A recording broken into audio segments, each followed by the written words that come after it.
Hi, and welcome to Enchantment of Eternity's review for Star Trek Voyager Season 1.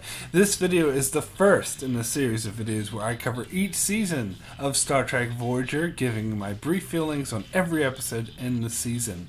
These videos will be separate from my Star Trek episode reviews, in which I go into more detail about each episode. In this case, I will give my brief thoughts on each episode in order to allow me to cover every episode of each season in one video. These videos are inspired by videos done by my brother on his channel at Kentomko, where he covered all 7 seasons of Star Trek The Next Generation in the same manner. However, I thought I'd tackle Star Trek Voyager. So of course, you should have seen all of Star Trek Voyager before watching this video, otherwise you may be spoiled. So first, let me give my overview of Voyager Season 1. In my opinion, barring the original series, this was the best first season in all of Star Trek and one of the better seasons of Voyager. Unlike the other Star Trek spin-offs, which had a rough first couple of seasons but got better later on, I thought Voyager actually had a really strong start and started to fall apart as the series went. In Season 1, the show had a much stronger feel of the ship being a community, not just a typical starship. After all, they were alone, stranded a long ways from home, so it makes sense it would be its own community, and this is something I think the later seasons lost, as it was focused more on sex appeal and flashy action sequences, while this season allowed for a lot more strong character stories, and you got a very strong sense of the characters, and they were people you wanted to follow and get to know more about. Now, I know when I bring up Season 1 as being great, a lot of people immediately jump to the Kazon and are like, well, Season 1 can't be that good because the Kazon sucked. And while I agree the Kazon made weak adversaries, as the writers of the show claimed they were based off of LA street gangs, but honestly, they don't come off that way at all, and really just come off as poor ripoffs of the Klingons. I mean, even their makeup is similar. Look at them. But the thing is, although I agree the Kazon didn't work very well, they actually didn't appear all that much in Season 1, so I don't think they really taint Season 1, and most of the episodes that involved them, they weren't really the main focus, so I don't agree at all that they made Season 1 bad. And Season 1 also featured the Vadims, which many agree are one of the better alien races featured on Voyager. But what I think is more important is the integral character stories coupled with fascinating science fiction wonders, which to me are the heart of Star Trek. So now getting into the episodes, let's start with the very first episode of Voyager, The Caretaker. Now, I have done a full-length review of The Caretaker, so I will be repeating a lot of what I said in that review, and if you'd like a more in-depth look at that episode, you can check out my full-length review. But basically, I thought this was the best first episode in all of Star Trek. I know a lot of people like the Deep Space Nine premiere Emissary. I don't quite agree. While I really like the character story of Sisko confronting his demons, I felt the B story with Kira was rather dull and silly, whereas I felt this episode pulled off a standalone interesting story without feeling too much of a gimmick that tries to introduce all the characters and situations in the show so sloppily. The story in on itself is a great way to begin the series, and frankly could stand on its own as a self-contained movie. It had all the classic Star Trek elements, such as strange sci-fi anomaly flinging them to the other side of the galaxy, meaning powerful alien beings that put on a ruse of them being on a farm when really they're being experimented on, and a Starfleet ship having to work with an adversary for a common good, and meeting other strange aliens and exploring their conflict. And on top of all that, a lot of great character interactions that really explored each of these characters and got you to get to know them better and understand them without feeling too gimmicky. And that was the problem with the Next Generation and Deep Space Nine premieres, is that it was too obvious they were trying to introduce these characters, where here it felt more natural and it blended well with the story, which in fact was the better way for you to get to know these characters. But the episode did have some issues. I already mentioned the fact that the Kazon were a weak enemy, and that was definitely a factor here. But my biggest issue is something that Ronald D. Moore points out as the show's fatal flaw, and I have to agree, is how quickly they went from the Maquis being a separate crew to all of a sudden them being a part of Starfleet. This kind of should have been a much longer and involved process, and by having them all in Starfleet uniforms and Chakotay already the first officer of Voyager, by the end of the episode kind of negated the whole purpose of having a Maquis ship in the first place. I mean, they might as well have just made them Starfleet officers to begin with. I know for several more seasons they tried their damnedest to make this story relevant again, but they never really succeed, and the main reason for that is because how quickly and easily they merged these two crews. And on the topic of uniforms, why is everyone given a Starfleet uniform so suddenly? Like Tom Paris, he was a prisoner, and on furlough, who's there as an advisor and clearly not an active member of Starfleet, and so why the fuck is he wearing a Starfleet uniform from the very beginning? And why would they put all the Maquis, even those who had absolutely zero experience in Starfleet uniforms immediately? Like, this seems like something they should earn. So when Neelix comes aboard and asks Tuvok for a uniform, if they were being consistent, they would have said, sure, here you go, you get a uniform, everybody gets a uniform, here you go. And the fact that Tuvok was such a dick to Neelix about that question, while at the same time they're just so willy-nilly about handing out Starfleet uniforms to everyone else, does make me think that they are being a bit racist to the non-Alpha Quadrant races. But whatever. Anyway, regardless of some of these nitpicks, I still thought this was an amazing first episode. So the next episode is Parallax. And it's funny, when I did my bottom 5 worst episodes of Voyager list, I got a comment saying that this episode should have been on this list, and another commenter who agreed with that, and possibly even number 1 on the worst list. And it's been a while since I've seen this episode, and so the memories I had of it were of just being mediocre. But after watching it now, I have to say I totally disagree that this is one of the worst episodes. If anything, this episode was even better than I remember. Now, the main story with the singularity that they get caught in was bullshit and featured a lot of junk science and was just another generic anomaly throwaway storyline. But arguably, that wasn't the main storyline of the episode. It was just a B story. The main storyline was about Chakotay suggesting B'Elanna for chief engineer and Janeway being resistant of that. Now, I just talked about how quickly and easily the Maquis integrated into the Voyager crew. This is the only episode that actually really dealt with the difficulty of integrating the two crews. So I actually really appreciate that. Granted, they should have spent way more time than just one episode on it, but at least we got something and I have to appreciate that. I mean, I love how when Janeway called Chakotay into her ready room, she's like, oh, we have a problem. Chakotay starts defending B'Elanna, and she's like, no, you don't understand. The problem is you. And so this created a huge feud between the two of them, and frankly, I think Chakotay had a lot of great points, so it was so great to see this conflict and the difficulty of integrating the two crews explored.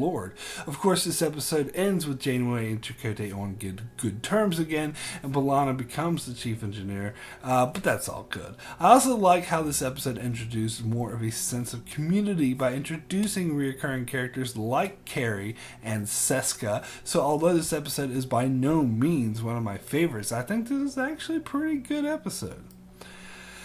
So next episode is Time and Again, and this is a highly overlooked, interesting time travel episode. I myself tend to gloss over this episode. It's actually really good, particularly for an early episode, as it helps establish the crew as a team, as we get to see Chakotay take command with Tuvok serving as his executive, and we also get to see Tom Paris and Janeway learn to work together, as well as Kes putting her telepathy to use. But more importantly, the time travel aspect was very interesting as Voyager discovers a planet just underwent a planet-wide disaster that killed everyone, and then Janeway and Paris get stuck in the past where they have to try to stop the disaster once they realize that they may be responsible for it, only to find out that they completely are responsible for it and caused the whole disaster in the first place by Chakotay trying to rescue them. And there's something richly dark about that really tickles my fancy. Sure, the time travel logic doesn't always hold up, and the aliens have a cheesy 90s look to them, and the little kid was just annoying. But I think that's outweighed by Paris and Janeway being surrounded by people they know are going to die, and at the same time trying to escape before they die with them, and it's just a really effective episode.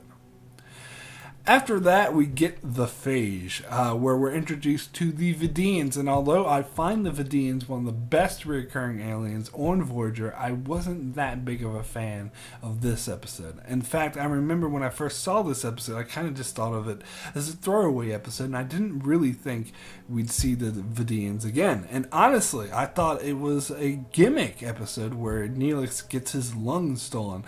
But other than that, not much really happens. I know some will think I'm being too harsh, as Neelix was near death in this episode, so his state of apprehension is understandable, but still, I find him highly annoying in this episode that frankly makes it hard to watch.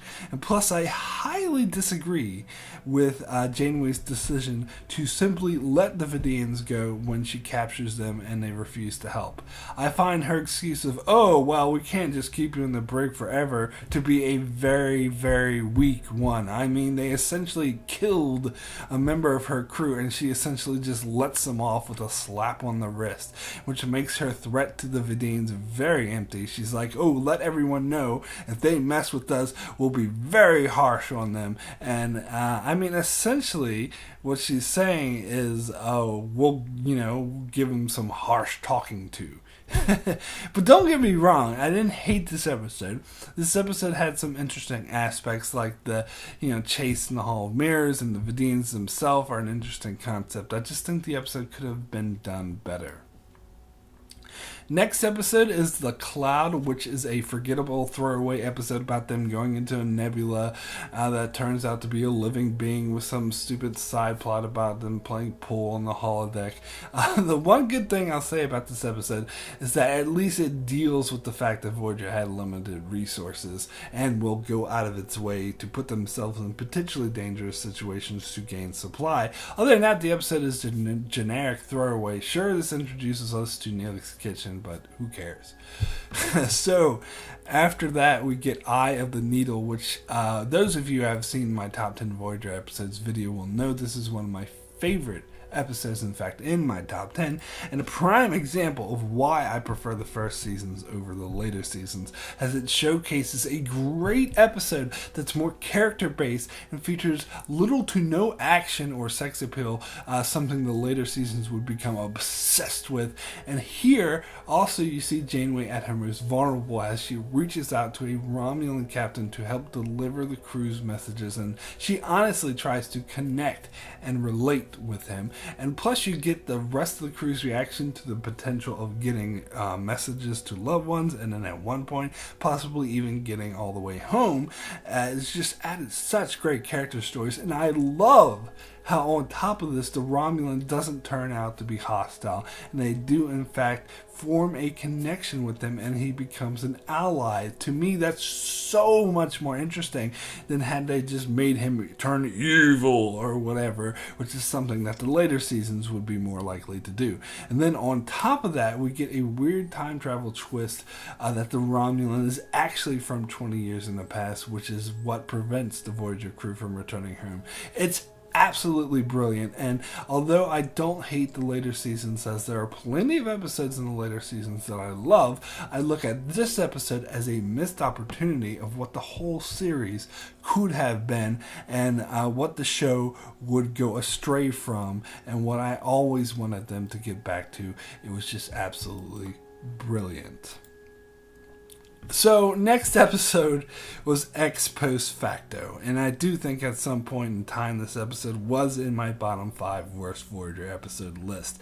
It isn't anymore, however, when I do consider some of the worst episodes of Voyager, this episode always comes up. Now, the concept of this episode is interesting, as it involves an unusual form of punishment as they come across an alien species that, when they convict people of murder, they have this. They force the convicted or the victim to experience the victim's death through the victim's eyes.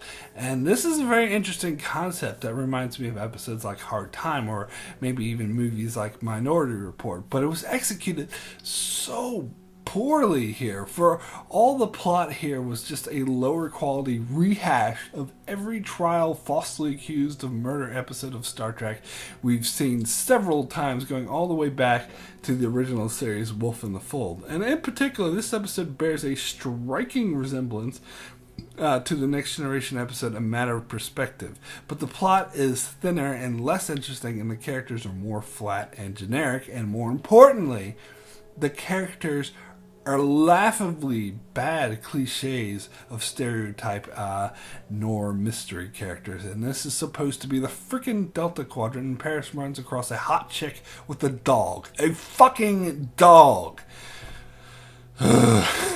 Anyway, yeah, this episode may not be in my bottom 5 worst episodes anymore, but it still really sucks. So, next episode is Emanations, which I wouldn't say is a particularly bad episode, but it isn't a good one either. It's okay, and tries to deal with the big question of what happens when you die, and ultimately I feel it falls a little short. Sure, there are some aspects that are interesting, such as Kim having to swap places with the guy who's essentially being pressured by his family to commit suicide. And again, it reminds me of the Next Generation episode Half Alive, which did this better. But still interesting seeing that character's journey, and that Kim was smart enough to get him to switch places so he could return home. So, not a bad episode, but I feel this episode had a lot of big concepts and ideas it was trying to accomplish, but never actually quite got there, so always felt like a bit incomplete to me. So, next episode is Prime Factors, which is another great example of how Season 1 was so much better at doing great character stories without having to resort to pointless action scenes. I mean, here, there's not an action or hostile aliens. In fact, the aliens they meet are extremely friendly and offer them food and luxuries and supplies. Hell, even Harry Kim almost gets lucky, but they find some other way to create tension and conflict, and it's absolutely brilliant, because it does it in such a way that explores the characters and new community that Voyager has become. When they get offered when they see the technology that these aliens had that could possibly get him home, but the aliens refuse to give it to him, it's pretty interesting. And when they get the offer of the shady, politician who's working outside of the legal system, Janeway doesn't want to take it because it's not above board, and Carey puts his differences with Taurus aside to work with her and Seska to acquire this. And what's even more shocking is when Tuvok catches them trying to beam down, they think they're busted, but he actually elects to help them. And you totally buy Tuvok's motivation. It doesn't feel like a fake twist done for plot value. Instead, it greatly explores how different members of the crew react differently to the possibility of getting home, and many are willing to, look past disputes and set them aside to work on that same goal. And then seeing Janeway have to deal with Taurus, and more importantly Tuvok, after they both disobeyed her orders, was brilliant in such a way that was so heartbreaking for Janeway, and Kate McGrew played this wonderfully. Honestly, after rewatching this episode, I feel I underrated it and underappreciated it in the past. I was reminded of how blown away I was by this episode when I first saw it, because it portrayed some of the great character stories that later seasons would forget how to tell, and frankly, I think it makes it one of the best episodes of Voyager. And speaking of episodes that I loved when I first saw them, but have since forgotten how great they were until I rewatched them recently, next episode is State of Flux. Now, one thing I do want to point out to those who may not have noticed, this is the very first episode the Kazon appear in after the premiere episode, Caretaker. In fact, the Kazon will not appear again in season 1. So given that it makes it makes the statement, "Oh, season 1 sucks because of the Kazon," to be quite a ridiculous one that doesn't hold any water. Not only that, but also considering both episodes in which the Kazon appear in season 1 are actually really good. In fact, I go as far to say this episode is even better than the Caretaker, because again, even though I wholeheartedly agree the Kazon suck and were a poor choice as the main adversary of the series, that doesn't really matter here, because this episode isn't about the Kazon, it's about Seska, and more importantly, how she affects the other characters on the ship. And again, it's a character story, and another shining example of how season 1 could do character stories right. It was actually a really brave decision to decide Voyager has a Kazon spy on board and actually stick with it and not cop out as most other Star Trek episodes would do. As when they say there's a spy in their midst, they always find some way to reveal that it isn't really the case. Now, you may call it a cop-out that the spy is revealed to be a minor character, but I totally disagree. For one, it was a recurring character, one that we had seen several times before, and not a character that was just invented as a one-off for this episode, which is another cop-out previous Trek episodes had employed. And in fact, it was actually quite genius to have the two possible spies both be recurring characters, because as I said, the audience is more invested in them. They're more invested in them than they would be in a one-off character created just for the episode. And if they had one of the main characters be a potential spy, the audience would immediately know that they are not a spy, because no way would they reveal a main cast member is a Kazon spy. So by having it either be Seska or Carrie meant really it could be either one. In some cases, Seska seemed like the easy option, and sometimes she was too easy an option, so it probably could be Carrie. So I love how they actually stuck with the obvious choice, because rather than going for shock value, they took the option that made for a much more interesting character story and really explored the character of Chakotay, who was shown to be close to this character. And plus, it does really speak to Chakotay's character that he was ultimately willing to put his personal feelings aside towards her and not let it blind him to the truth. And of course, the big revelation that she was a Cardassian was also an amazing revelation that made a lot of sense, because Trek has already established that Cardassians have disguised themselves as other races, Bajorans in particular, in undercover mission. So it makes total sense that there would be a Cardassian spy on the Maquis ship. And Seska's speech to Janeway once she was found out was absolutely epic on how Starfleet regulations didn't apply to their current situation, and that they were making their situation worse. And what Seska was doing, she was actually doing for the betterment of the whole crew, in her opinion. And that makes total sense from a Cardassian perspective. But more than that, she makes a lot of good points that had even convinced some viewers to side more with Seska than Janeway. And I love the complexity to it. I love that thought-provoking power of it. And all in all, I would say this is another one of the best episodes of the entire show. So next episode is Heroes and Demons, and I always remembered this as an average episode. That's still how I thought about it after I rewatched it. Like most holodeck episodes, it has a really contrived plot in order to put out our characters in situations where they are on the holodeck and need to interact with a particular program in order to save the ship or accomplish their goals or whatever. It seems like Voyager encounters photonic beings a lot, and every time they do, it involves the holodeck, but whatever. So in some ways, the episode does come off as a stereotypical holodeck episode that is full of cliches and a contrived plot.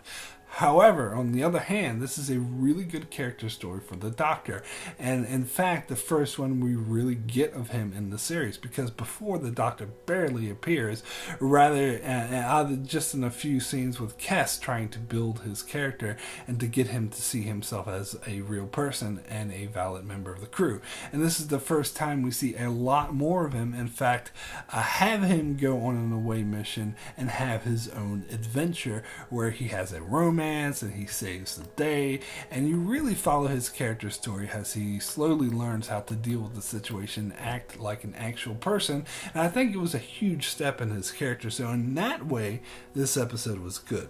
But on the other hand, it was still another cliched Trapped in the Holodeck episode, so it's kind of a mixed bag with its pros and cons, so overall, average. Next episode is Catharsis, which is an episode so forgettable, I literally forgot that this episode even existed for many years. Watching it again, I see it does have some intriguing parts, as it's about an alien taking over Tuvok, and you're misdirected to believe an alien is taking over random members of the crew for nefarious purposes, but discover it is in fact the disembodied essence of Chakotay trying to protect the crew from the possessed Tuvok.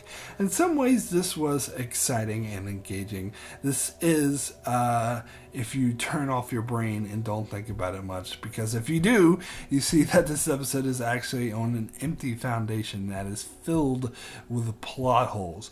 Most of these aliens that take over Tuvok are rather two-dimensional and evil, and how effectively they manage to hide as Tuvok is frankly unbelievable. And the whole story has been done a billion times before in episodes like Lonely Amongst Us, and having Chakotay's spirit trying to protect the crew was not enough to save this tired premise, and in fact, in itself, is a bit ridiculous. After that, we got Faces. Now, these are one of those high concept episodes, one that I talked about in, that are talked about in like news articles, like in TV Guide or Entertainment Weekly, where they tried to promote the show. They would mention, oh, we even have an episode coming where B'Elanna is split into two parts, human and Klingon.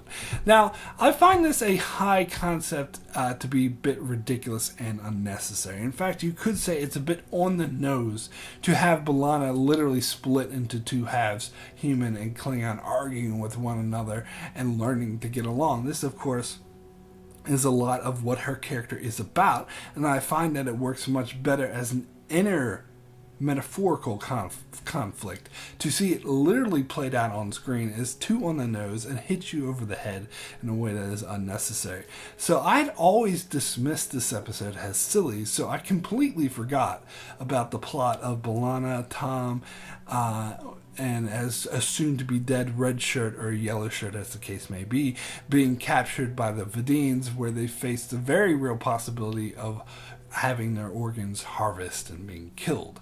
And Chakotay has to disguise himself as a Vadim in order to save them. This was actually a really good storyline, which I unfortunately forgot all about because I was off-put by the high concept of this episode, which I didn't really care for. So in short, this episode would have been way better had they simply done without the splitting B'Elanna into two halves and explored her conflict with her Klingon self more as an inner conflict, because the story of the Vadims capturing the crew was tense as hell, and I feel it should have been the main focus of the episode, and the Klingon thing only detracts from it, in my opinion. I mean, here you have this madman who is in love with B'Elanna and so kills one of her friends in order to steal his face, to take his face off and put it on him in order to make himself more attractive to her. I mean, how fucking creepy is that? That actually really works, and this episode works well as a horror story, and the whole Klingon thing only detracts from that. So ultimately, because of that, this episode doesn't quite work for me, and I see it more as a missed opportunity more than anything else. Next episode is Jetrel. Now, this is an episode that was in my top 10 favorite episodes, as well as I've done a full-length review of this episode, so if you want my full thoughts on this episode, you can check out that review, so I'll just summarize my feelings here. Now, this episode isn't perfect, but the positive qualities far outweigh any of these minor flaws. It is an extremely emotionally powerful bottle episode in the same vein as DS9's Duet, and although not quite as good as that episode, definitely the best Voyager has done with that concept.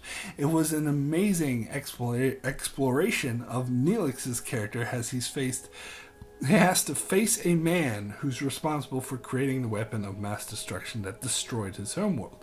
But more than that, I love how he has to face his own demons of his past and learn where the anger he displays towards Jetrel really comes from and is actually misdirected. And really, he's angry at himself and tried to hide it.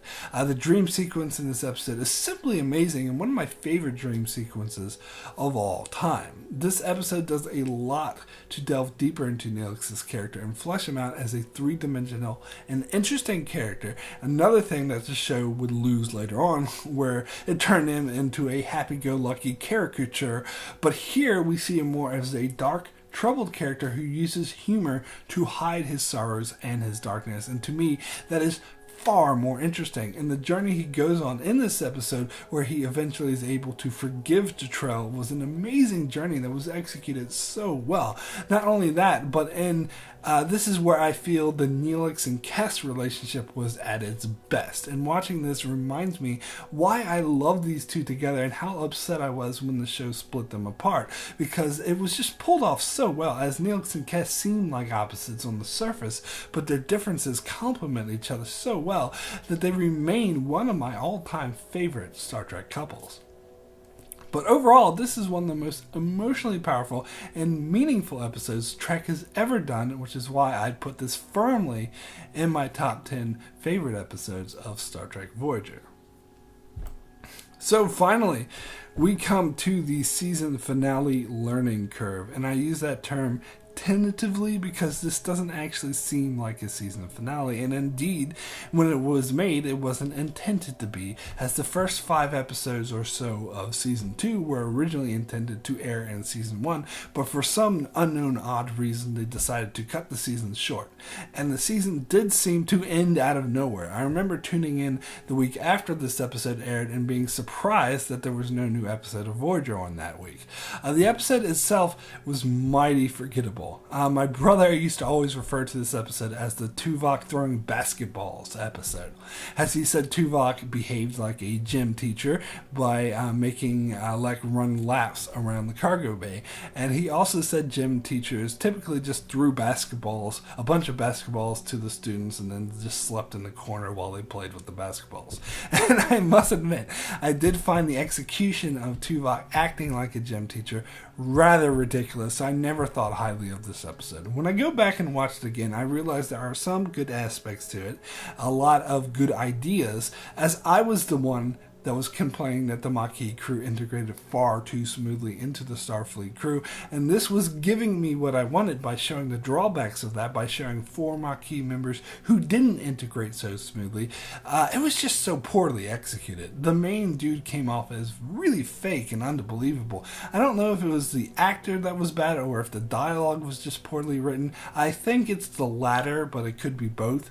And they had to throw in like this generic B story about the gel packs getting sick, where the show tried so hard to make these damn gel packs relevant, but really all it made you wonder about was why have the gel packs in the first place if it's just one more thing that could go wrong and destroy the ship.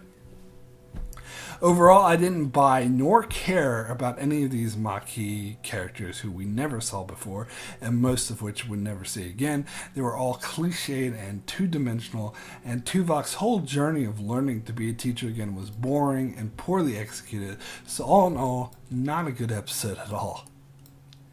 So those are all the episodes of Season 1, so now let me name my favorite and least favorite episodes of Season 1, and I'll start with my least favorite episode of Season 1, aka the worst episode of Season 1 in my opinion. And for that one, I think of episodes like The Cloud, Catharsis, and Learning Curve, but I think the episode that takes this one by far for me is ex post facto. They just really dropped the ball on this one, which was a typically cliched noir mystery that was so poorly executed and featuring flat, two-dimensional characters and also reusing every Trek wrongfully accused stereotype in the book. As for my pick of best episode of the season, this was actually a much harder choice as there were a lot of great episodes like Prime Factors, State of Flux, Time and Again, and Eye of the Needle. But I think I'm going to have to stick with what I established in my top 10 and stick with Jetrel. Still an absolutely powerhouse emotional episode that explores important themes and the character of Neelix so well, as they really sold the character journey that he takes in this episode. And I myself am always more impressed with episodes and films that manage to be powerful on a low budget using mostly dialogue, so this episode definitely sticks with me. So now let me give my overall rating of season 1 of Voyager as a whole out of 10. Now, those of you who have seen the review I did on Voyager as a whole may note I have already given my ratings out of 10 for each of the seasons. However, I make no promises that these ratings will match those, as this is the rating I just come up with after my recent rewatch. So my rating for season 1 of Star Trek Voyager out of 10 is a 9, excellent. As a whole, this season had a very strong sense of community, and we got a great sense of who these characters were, and the episodes were just filled with great character stories. Some were less successful than others, but overall did a great job of exploring these characters. And other than ex post facto, the bad episodes weren't really that bad, and there were very few of them. And while the majority of the episodes were probably best described as above average, there were a few really great ones that explored the characters far better and much more interesting ways than was done in later seasons. So overall, I have to say this season really works for me. So that's it for my full review of Star Trek Voyager Season 1. So, 1 down, 6 to go. Be sure to check back here in 1 month, where I'll return with my full review of Season 2. But in the meantime, you can check out my channel as I resumed taking episode review requests for any of the 5 Star Trek series, Original Series, Next Generation, Deep Space Nine, Enterprise, and Voyager. So I'll be coming out with more individual episode reviews soon, and of course, if you haven't done so already, feel free to request an episode for me to review in the comment section below. But please, 1 episode request per a person. Also, be sure to check out my channel as I do many more videos on other shows like Game of Thrones, Better Call Saul, Dark Matter, Orphan Black, and more, so be sure to subscribe so you can keep up with all of that. And thanks a lot for watching.